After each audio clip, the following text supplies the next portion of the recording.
ಕೂಡಿ ಬಾಳೋಣ ಎಲ್ಲೆಂದು ಸೇರಿ ದುಡಿಯೋಣ, ಕೂಡಿ ಬಾಳೋಣ ಎಲ್ಲೆಂದು ಸೇರಿ ದುಡಿಯೋಣ.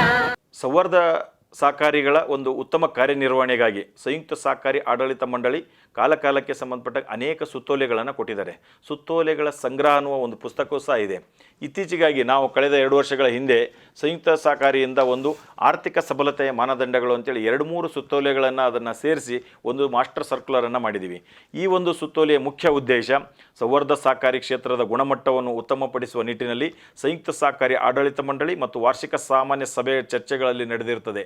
ಅದಲ್ಲದೆ ಮಾನ್ಯ ಅಧ್ಯಕ್ಷರು ಇಡೀ ರಾಜ್ಯದಾದ್ಯಂತ ಪ್ರವಾಸ ಮಾಡಿದಂಥ ಸಂದರ್ಭದಲ್ಲಿ ಸಮಾಲೋಚನೆ ಸಭೆಗಳನ್ನು ಮಾಡಿ ಸಮಾಲೋಚನಾ ಸಭೆಯ ಮೂಲಕ ಏನು ಅವರಿಗೆ ಕೆಲವೊಂದು ಸಲಹೆಗಳನ್ನು ಮಾರ್ಗದರ್ಶನಗಳನ್ನು ನೀಡಿರ್ತಾರೆ ಸಹಕಾರಿಗಳು.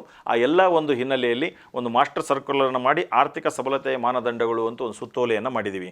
ಈ ಸುತ್ತೋಲೆಯನ್ನು ಕೇವಲ ಸಹಕಾರಿಗಳಷ್ಟೇ ಅಲ್ಲ ಅಥವಾ ಆಡಳಿತ ಮಂಡಳಿಯವರಷ್ಟೇ ಅಲ್ಲ, ಸಹಕಾರಿ ಕ್ಷೇತ್ರದಲ್ಲಿ ಕಾರ್ಯನಿರ್ವಹಿಸುವಂಥ ತಜ್ಞರ ಅಭಿಪ್ರಾಯಗಳನ್ನು ಪಡ್ಕೊಂಡಿದ್ದೀವಿ, ಬ್ಯಾಂಕಿಂಗ್ ಎಕ್ಸ್ಪರ್ಟ್ಗಳ ಒಂದು ಸಲಹೆಗಳನ್ನು ಪಡ್ಕೊಂಡಿದ್ದೀವಿ. ಈ ಸುತ್ತೋಲೆಯನ್ನು 19 ಡಿಸೆಂಬರ್ 2020 ನಡೆದಂಥ ಸಂಯುಕ್ತ ಸಹಕಾರಿಯ 19ನೇ ವಾರ್ಷಿಕ ಸಾಮಾನ್ಯ ಸಭೆಯಲ್ಲಿ ಈ ಸುತ್ತೋಲೆಯನ್ನು ಮಂಡಿಸಿ ಇದರ ಅನುಮೋದನೆಯನ್ನು ಪಡ್ಕೊಂಡಿದ್ದೀವಿ. ಯಾವುದೇ ಒಂದು ಸುತ್ತೋಲೆಯನ್ನು ಏಕಪಕ್ಷೀಯವಾಗಿ ಹೊರಡಿಸಿರುವಂಥ ಕೆಲಸವನ್ನು ಸಂಯುಕ್ತ ಸಹಕಾರಿ ಯಾವಾಗೂ ಮಾಡೋದಿಲ್ಲ. ಯಾಕೆ ಈಗಾಗಲೇ ತಿಳಿಸಂಗೆ ಸಂಯುಕ್ತ ಸಹಕಾರಿ ಅಂತಂದರೆ ಸದಸ್ಯರಿಂದ ಸದಸ್ಯರಿಗಾಗಿ ಸದಸ್ಯರಿಗೋಸ್ಕರ ಅಂತ ಸಂಯುಕ್ತ ಸಹಕಾರಿ ಇದೆ. ಕಾಯ್ದೆಯಲ್ಲಿ ರಚಿತವಾದಂಥ ಸಂಸ್ಥೆಯಾಗಿರೋದ್ರಿಂದ ಸಂಯುಕ್ತ ಸಹಕಾರಿ ಸದಸ್ಯರ ಹಿತಕ್ಕಾಗಿ ನಾವು ಸುತ್ತೋಲೆಗಳನ್ನು ಹೊರಡಿಸ್ತೀವಿ. ಆ ಒಂದು ಕಾರಣದಿಂದ ಈ 2020ರಲ್ಲಿ ನಡೆದಂಥ ವಾರ್ಷಿಕ ಸಾಮಾನ್ಯ ಸಭೆ ಏನಿದೆ ಅದರಲ್ಲಿ ಒಂದು ಸುತ್ತೋಲೆ, ಈ ಆರ್ಥಿಕ ಸಬಲತೆ ಮಾನದಂಡ ಸುತ್ತೋಲೆಯನ್ನು ನಾವು ಹೊರಡಿಸುವುದರ ಮೂಲಕವಾಗಿ ಅದನ್ನು ಅನುಮೋದನೆ ಪಡ್ಕೊಂಡಿದ್ದೀವಿ. ಆನಂತರ ಸಂಯುಕ್ತ ಸಹಕಾರಿ ಇದನ್ನು ಸ್ವಾಭಿಮಾನಿ ಸಹಕಾರಿ ಏನು ಮಂತ್ಲಿ ಮ್ಯಾಗ್ಝಿನ್ ಇದೆ, ಆ ಮಂತ್ಲಿ ಮ್ಯಾಗ್ಝಿನ್ನಲ್ಲೂ ಸಹ ಸಂಬಂಧಪಟ್ಟಂಗೆ ಅನುಕೂಲವಾಗೋ ನಿಟ್ಟಿನಲ್ಲಿ ಸಂಬಂಧಪಟ್ಟ ಮುದ್ರಣ ಮಾಡಿದ್ದೀವಿ. ಅದರಿಂದ ಕೆಲವು ಸಜೆಷನ್ಸ್ಗಳನ್ನು ಪಡ್ಕೊಂಡಿದ್ದೀವಿ.